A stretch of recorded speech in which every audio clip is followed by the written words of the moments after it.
Inflasi itu sebenarnya bukan selalu menjadi hal yang buruk gitu. Nah, inflasi itu sebenarnya bisa dengan tingkat target yang telah ditentukan pemerintah itu sebenarnya bisa menggerakkan perekonomian gitu. Melaksanakan operasi pasar murah. Dan dalam hal ini juga menekan inflasi ya untuk mama-mama yang itu yang beli dengan harga yang murah. Ya, kita juga sudah melaksanakan program itu. Ketika kita berbelanja gitu, kalau kita rasa memang harganya itu nggak masuk akal, nah itu jangan ragu untuk menawar gitu. Alhamdulillah kita di kemarin liris kita di kota Ternate masuk dalam 19 besar ya untuk inflasi.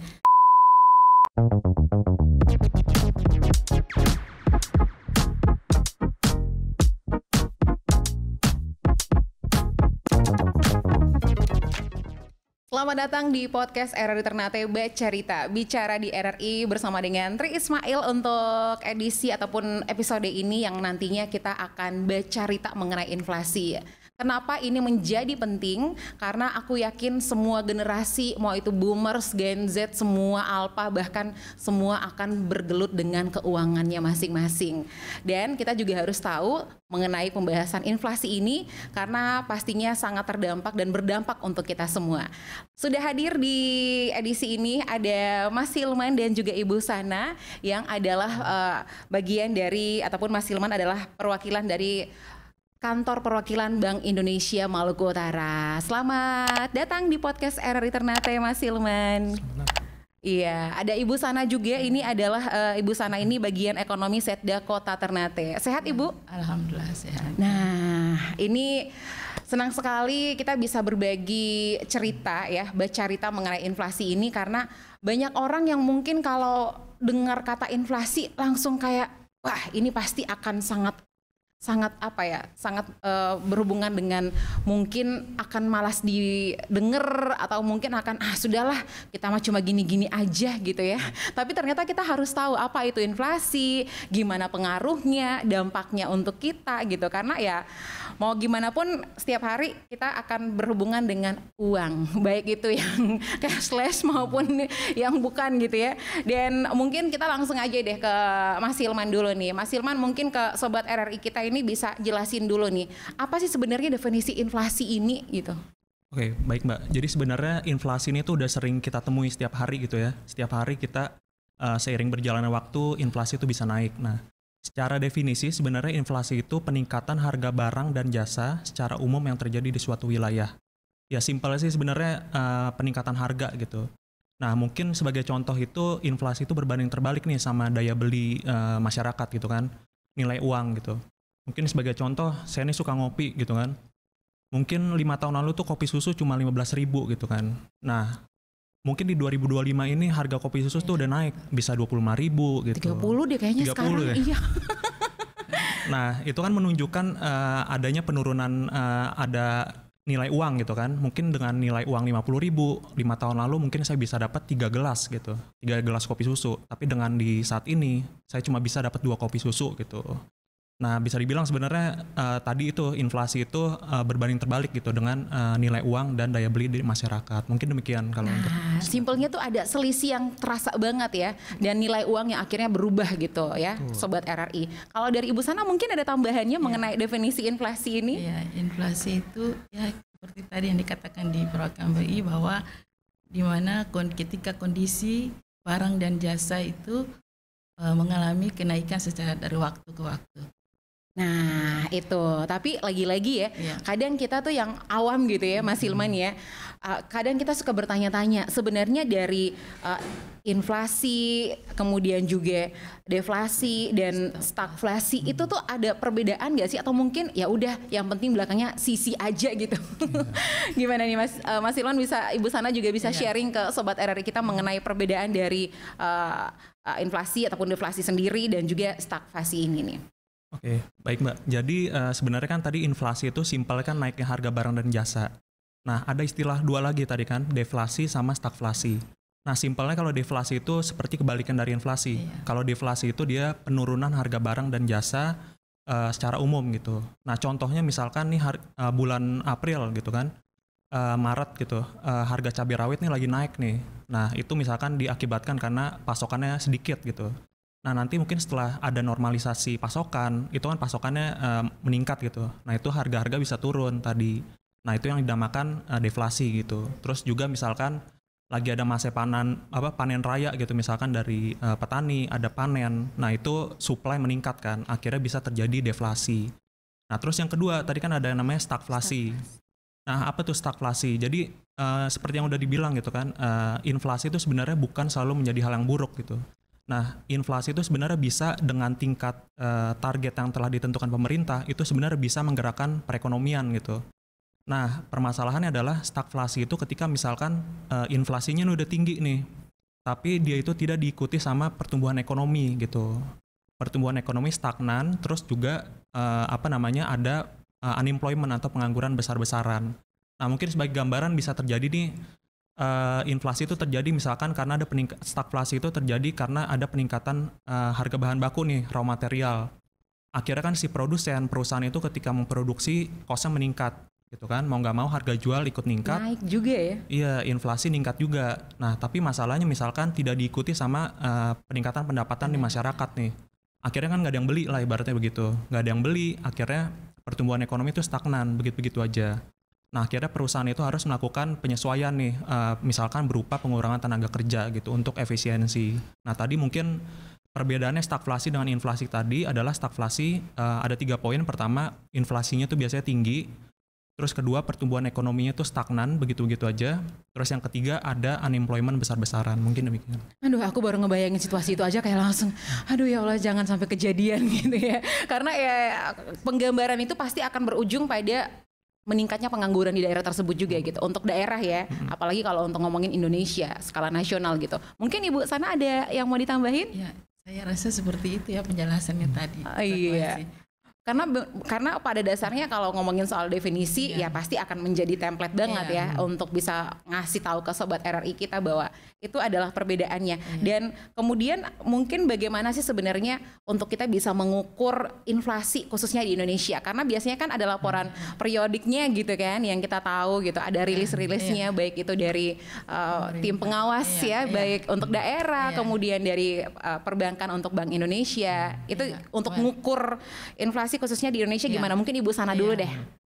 Untuk mengukur inflasi ini dia berada di Badan Statistik Pusat ya, yang bisa mengukur. Karena mereka itu mensurvei barang komoditi yang berada di pasar yang mereka harus mengukur itu. Dari indikatornya ada di IHK. Ketika IHK naik, maka akan terjadi inflasi. IHK itu ada beberapa komponen IHK itu ya terdiri dari makanan, minuman, dan transportasi. Ketika IHK naik maka akan terjadi inflasi. Biasanya kan ada rilis dari BPS dan kita bisa mengukur ya. Nah kalau Mas Ilman mungkin ada tambahan untuk bisa mengukur dari POV-nya Bank Indonesia nih.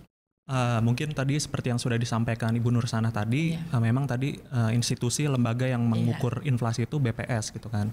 Nah BPS tuh dia setiap bulan untuk inflasi itu melakukan rilis, misalkan kayak di 2 Mei kemarin gitu.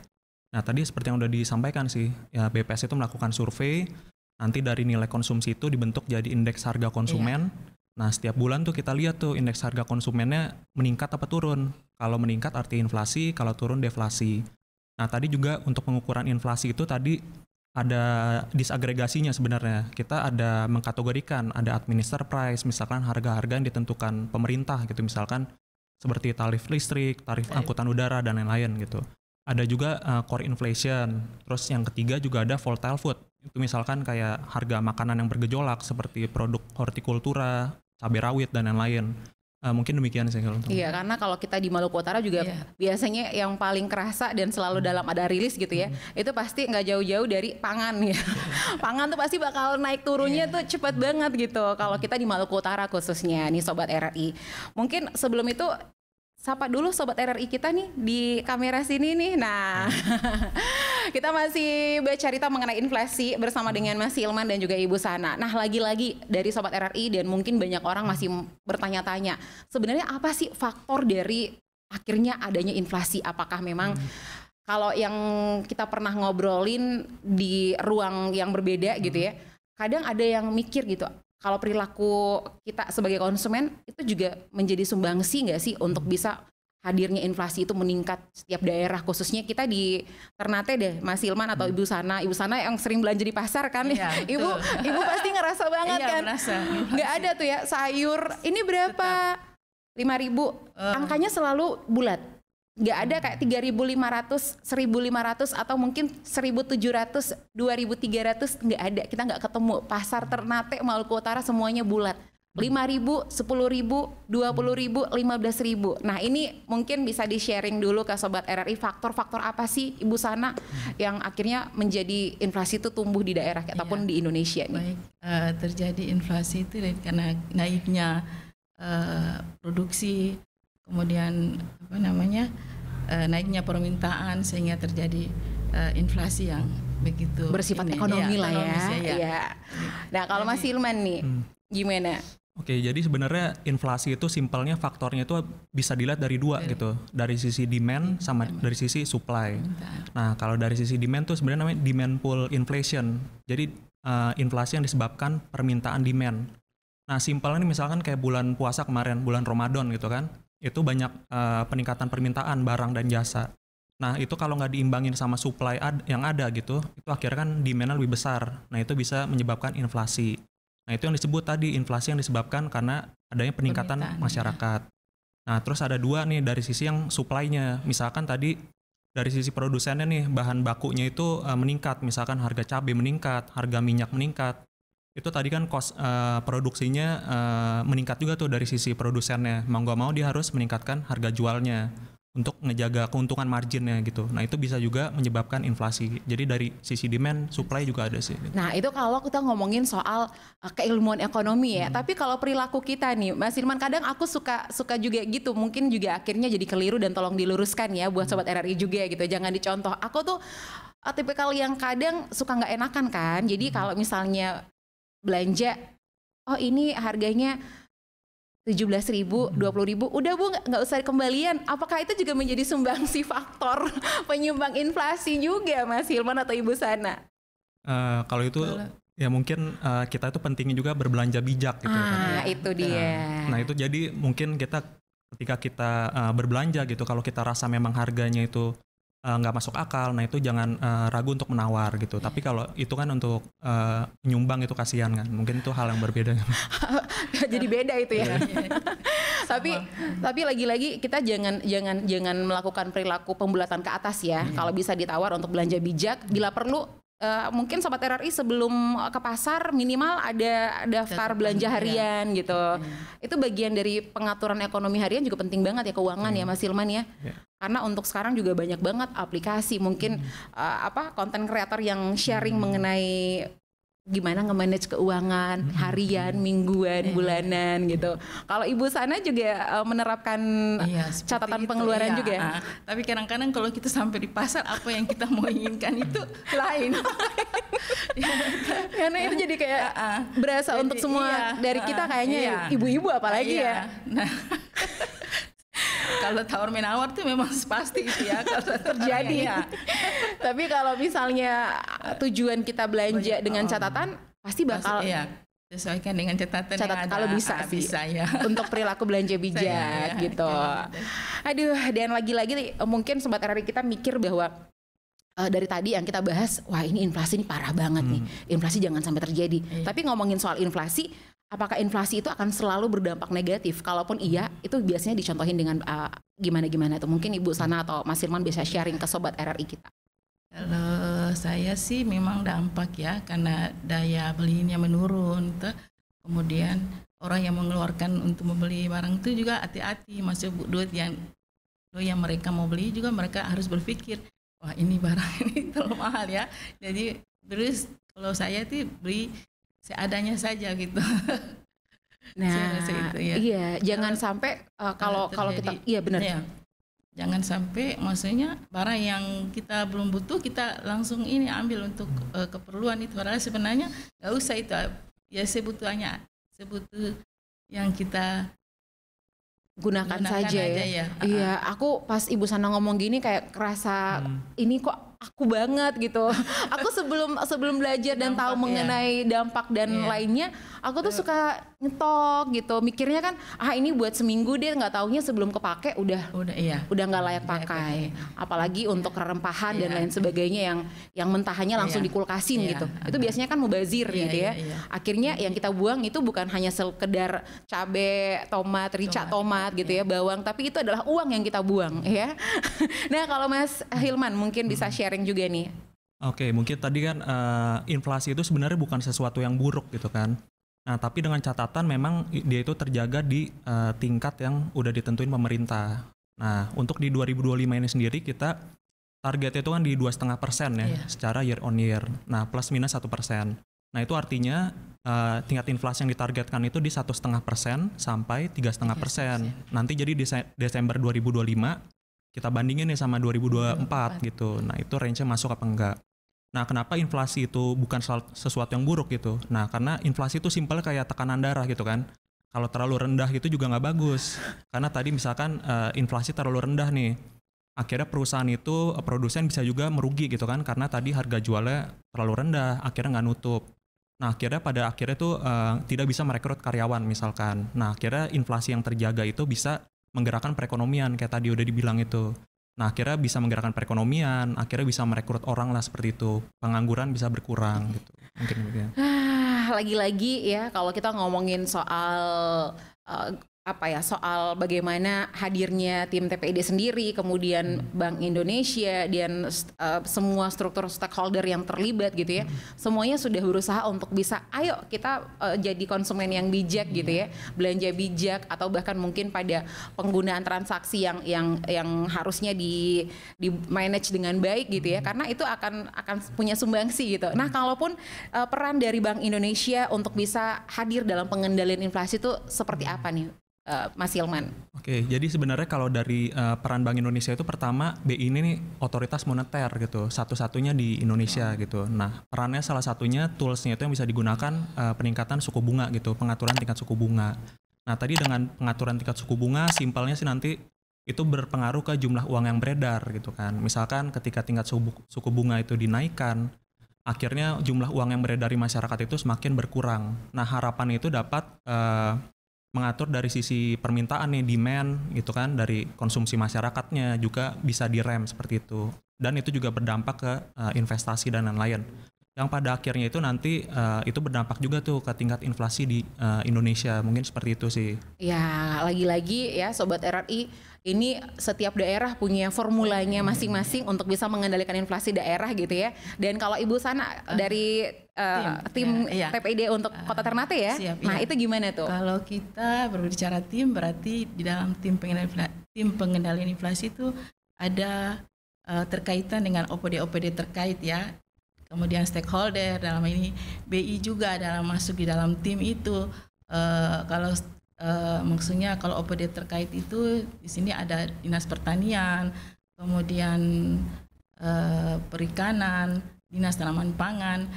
Jadi kalau kita berbicara inflasi itu kita berbicara tentang 4K ya. Di sini 4K itu yaitu keterjangkauan harga, kemudian ketersediaan pasokan, kemudian kelancaran distribusi dan komunikasi yang efektif. Kalau keterjangkauan harga itu kemarin program kita itu di dalam bulan suci Ramadan itu kita melaksanakan operasi pasar murah. Yang dalam hal ini juga menekan inflasi ya untuk mama-mama yang beli dengan harga yang murah. Kita juga sudah melaksanakan program itu. Kalau ketersediaan pasokan melalui Dinas Pertanian, mereka itu dapat program kegiatan itu mereka diberikan program untuk membantu petani yang maksudnya itu sarana dan prasarana, kemudian bibit-bibit yang mereka pengadaan juga itu dalam ketersediaan pasokan. Kemudian kelancaran distribusi yaitu kita selalu secara berkala kita selalu berkoordinasi dengan pihak ASP, kemudian BMKG terkait cuaca. Ya. Kemudian distribusi terkait dengan pengangkutan distribusi barang ke kota, ke kabupaten kota ya, dan dengan cukup armada yang cukup, maksudnya itu kita selalu berkoordinasi. Ya. Kemudian komunikasi efektif, kita selalu melakukan high live meeting dengan itu tadi BI, termasuk dari Bank Indonesia BI, juga, kemudian BPS, BMKG, melihat sejauh mana kendala-kendala yang dihadapi oleh tim inflasi itu sendiri. Jadi bukan RRI juga maksud dalam bagian dari komunikasi yang efektif ya. Pangan, iya. Harga pangan yang ada di Kota Ternate. Iya, karena untuk sobat RRI dan pendengar dari RRI Ternate itu di pukul 17 waktu Indonesia Timur itu biasanya diupdate harga barang, harga komoditas kita nih untuk ke pasar tradisional gitu ya. Jadi acuan harga untuk bisa berbelanja. Itu biasanya melalui program 1 di 101,8. Di pukul 17 sore sebelum ke pasar nyetok buat belanja dan masak besok. Nah itu cek dulu harganya, harga tertinggi ada, harga terendah ada. Jadi lagi-lagi kalaupun dirasa itu terlalu tinggi dari batas harga yang dimaksimalkan itu ya bisa ditawar. Jadi nggak ada salahnya ya Ibu ya Ibu Sana untuk kita tawar ya. Nggak ada ya apa-apa. Itu jurusnya emak-emak soalnya.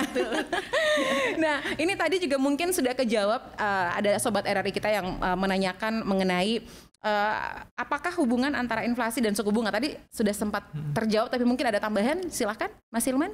Ya jadi jadi hubungan suku bunga sama inflasi tadi itu tuh. Jadi misalkan BI itu kan setiap bulan itu melakukan penyesuaian tuh apakah tetap apa meningkat apa turun. Nah itu tadi dampaknya tujuannya untuk mengendalikan inflasi juga tuh. Misalkan ketika tingkat suku bunganya itu tinggi, nah akhirnya itu tadi kan bisa mempengaruhi demand di masyarakat kan. Konsumsi di masyarakat itu bisa berkurang gitu, semakin direm. Nah dampaknya juga mungkin bisa ke perusahaan tuh, ke investasi. Tadi kan tingkat suku bunganya meningkat. Nah akhirnya perusahaan-perusahaan misalkan ketika ingin melakukan nyari pendanaan gitu ya, itu dari tingkat cost of capital, misalnya dari biaya hutangnya lah juga meningkat juga tuh. Nah itu akhirnya bisa dari sisi investasi juga berkurang. Ya pada akhirnya ketika tingkat suku bunga itu terlalu tinggi, akhirnya demand di masyarakat agregat itu bisa turun, mungkin seperti itu sih Mbak. Ya ini curhatan, nyambungnya ke curhatan teman-teman ini industri kreatifnya kita lokal gitu. Kadang kalau misalnya emang lagi tinggi dan lagi tidak stabil perekonomian kita, susah nyari sponsor katanya. Bener kan? Orang juga mikir mau ngeluarin untuk dapat investasi, tapi aduh dengan keadaan seperti ini pertumbuhan ekonomi juga belum stabil misalnya, ya pasti bakal berpengaruh ke semua lini berarti ya Mas Hilman ya. Kalaupun itu tidak baik ya, bukan hanya pada faktor ekonomi aja, tapi bahkan sampai ke faktor hiburan juga bakal berpengaruh ya. Nah ini lagi-lagi kita masih bercerita soal inflasi, ada Ibu Sana, ada Mas Hilman, dan seberapa efektif ya mengenai kebijakan harga eceran tertinggi dan atau subsidi dalam menahan inflasi. Nah ini Ibu Sana boleh. Kalau seberapa efektif ya seefektif mungkin ya. Terkait dengan ini kembali lagi dalam pengawasan. Ketika pemerintah menetapkan harga head, contohnya head minyak gitu, minyak kita gitu ya. Kalau memang sudah ditetapkan dengan harga head tertinggi satu produk komoditi, berarti itu harus ada dengan pengawasan. Saya rasa yang terjadi di lapangan ini, di pasar nih, mereka jual dengan harga head yang ada aja, ditemukan aja gitu ya. Dengan ditemukan, jadi kembali lagi dalam pengawasan dan nanti akan harus berhati-hati lah. Nah, Ibu Sana kalau misalnya ketemu nih ya, ada pedagang gitu kan, ada kan biasanya kalau kita sebagai konsumen kan sukanya yang terjangkau gitu. Kemudian kalaupun ditemukan nih di area-area pasar tertentu ada yang jualnya lebih tinggi dari headnya, itu kebijakan apa biasanya yang diambil tuh? Nah, itu kita teguran. Iya, teguran nanti ada di instansi Perindak yang punya wewenang ya, yang akan tegur yang sesuai dengan tidak jalan sesuai dengan aturan harga head yang dijual. Nah, kalau Mas Hilman gimana tuh? Tadi mungkin yang dibilang tadi kan HET itu tujuannya memang bagus gitu untuk melindungi konsumen. Tadi misalkan kan dari produksi suatu barang gitu, misalkan rangkaiannya cukup panjang ya, dari produsen sampai ke tangan konsumen itu bisa jadi terlalu tinggi gitu nyampenya. Nah disitulah HET itu penting gitu, berperan untuk seenggaknya menjaga supaya harga yang diterima konsumen itu nggak terlalu tinggi. Nah tapi tadi mungkin seperti yang sudah disampaikan Ibu Nursana, tadi pentingnya juga pengawasan tuh realisasinya di pasar seperti apa gitu. Apakah memang HET-nya itu harga barangnya lebih tinggi dari HET atau enggak? Mungkin demikian. Nah ini nih Sobat RRI yang kebetulan juga menjadi seorang pedagang ya, yang berusaha dengan dagangannya, jangan naikin harga terlalu lah ya, karena ini berdampak banget ya. Itu pastinya yang teriak masyarakat, teriaknya ke pemerintah penting juga nih ngatur dan pengawasannya gitu ya, karena bekerja terus kan ya, lagi-lagi pengendalian inflasi, kontrol semuanya itu bukan hanya hari ini, bukan hanya sepekan, tapi berjalan setiap hari untuk bisa mengontrol itu dengan periodik laporan yang bahkan sampai pada akhir tahun nanti kita bakal lihat untuk laporan tahunannya ya Mas Hilman dan Ibu Sana. Ini kalau kita ngomongin Maluku Utara. Maluku Utara ini kan dari banyak perspektif orang yang ketika visit Maluku Utara, orangnya konsumtif banget. Ada makanan di rumah tapi mau makan di luar. Ada cemilan di rumah, di kulkas banyak tapi ada aja tiba-tiba Kang ojek online nganterin cemilan lain gitu kan. Berarti kan daya beli kita juga meningkat dan konsumtif juga nih kita nih kan. 24 jam warung-warung tuh buka terus tuh.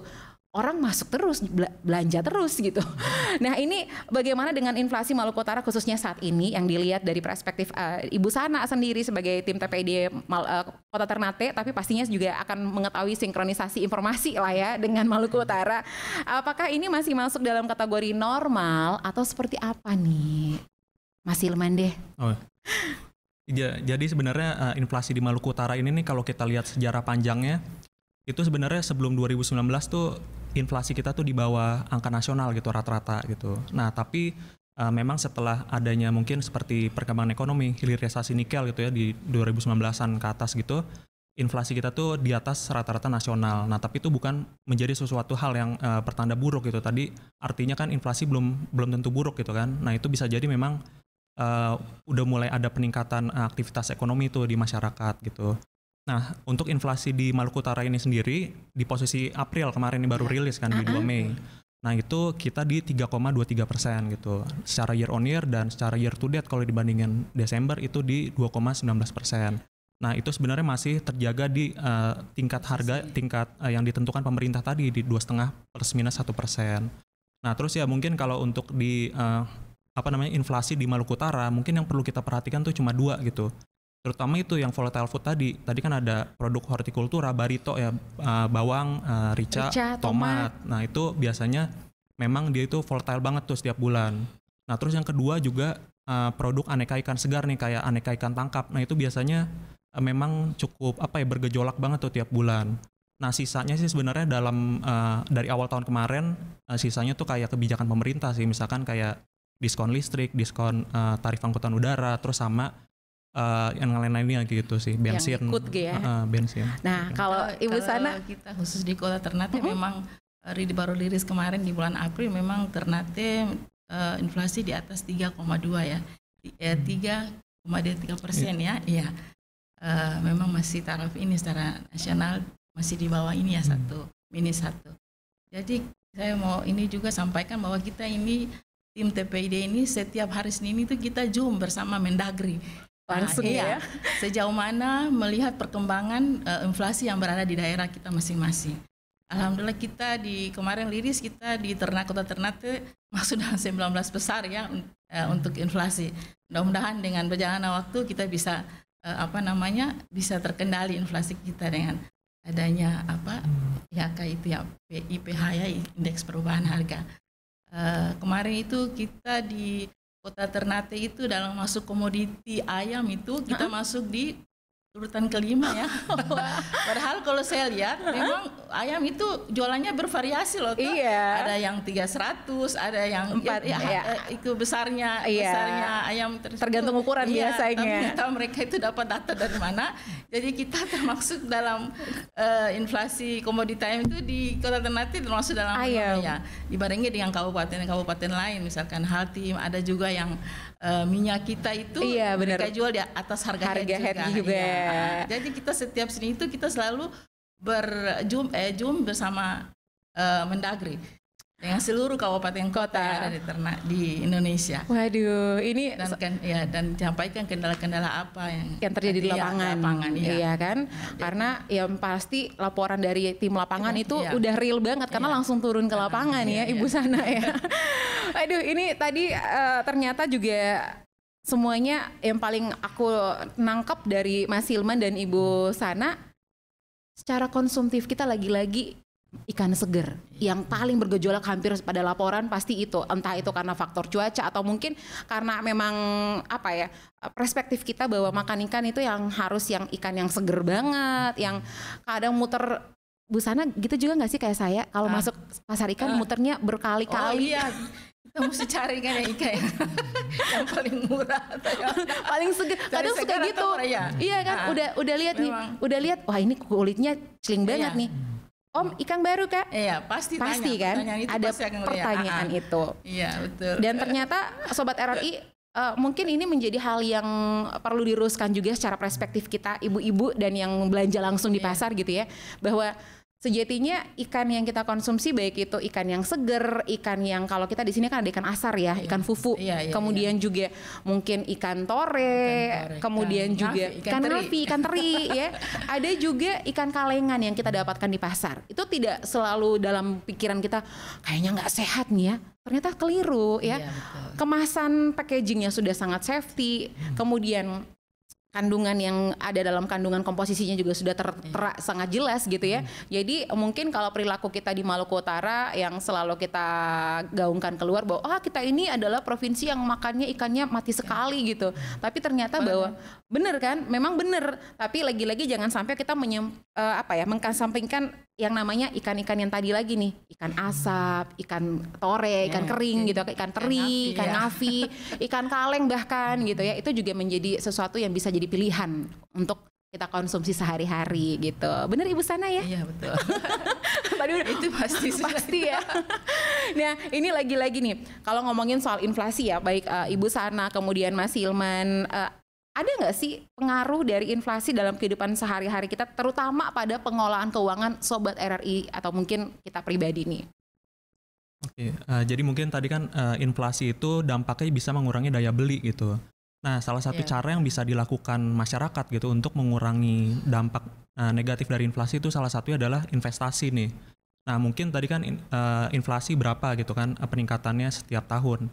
Nah, kita tuh di situ kita bisa melakukan investasi gitu, tapi dengan catatan kita lihat nih investasinya itu dampaknya apakah memang berisiko apa enggak gitu. Misalkan kalau saham gitu kan, yang namanya saham kan bisa untung, bisa rugi gitu. Nah, itu ada potensi kerugian. Nah, mungkin bisa disesuaikan dengan preferensi risiko masing-masing ini. Kita sebenarnya orangnya lebih yang suka yang berisiko atau enggak gitu. Misalkan bisa investasi yang lebih rendah resiko gitu. Nah, seenggaknya itu kan bisa mengurangi dampak inflasi. Misal inflasinya berapa, itu kan kita ada keuntungan juga kan dengan berinvestasi. Nah, seenggaknya itu kita bisa nilai uang kita tuh tidak berkurang gitu, harta kekayaan kita dari dampak inflasi. Mungkin. Nah, ayo Sobat RRI, jangan jadi asing dengan kata investasi ya. Bukan hanya investasi itu bukan hanya dengan nilai yang MM-an aja. Dengan kita mengatur pola keuangan harian, kita udah bisa nyisipin beberapa rupiah, itu udah masuk dalam investasi harian kita juga gitu ya. Kalau Ibu Sana gimana nih? Ya, memang betul, memang benar ya dalam itu terjadi ketika daya beli kita menurun ya. Kemudian apalagi namanya pola konsumsi kita berubah, terus kemudian biaya hidup juga kita berubah. Pola konsumsi kita berubah itu misalkan kalau tadinya kita makan yang ini karena terlalu mahal, terpaksa kita harus beli yang sesuai kan dengan keuangan yang ada, iya. Kurang lebih seperti itu ya Bu Sana ya. Nah kalaupun akhirnya kita ngomongin soal kehidupan kita di Ternate, di Maluku Utara, aku pengen ke Ibu Sana dulu ya sebelum ke pertanyaan terakhir. Ibu Sana, sekarang kalau kita megang uang 1 juta tuh berasa berapa sih kalau di matanya Ibu Sana sekarang ke pasar? Sekarang kalau pegang uang kalau 1 juta tuh nggak ada arti sama sekali.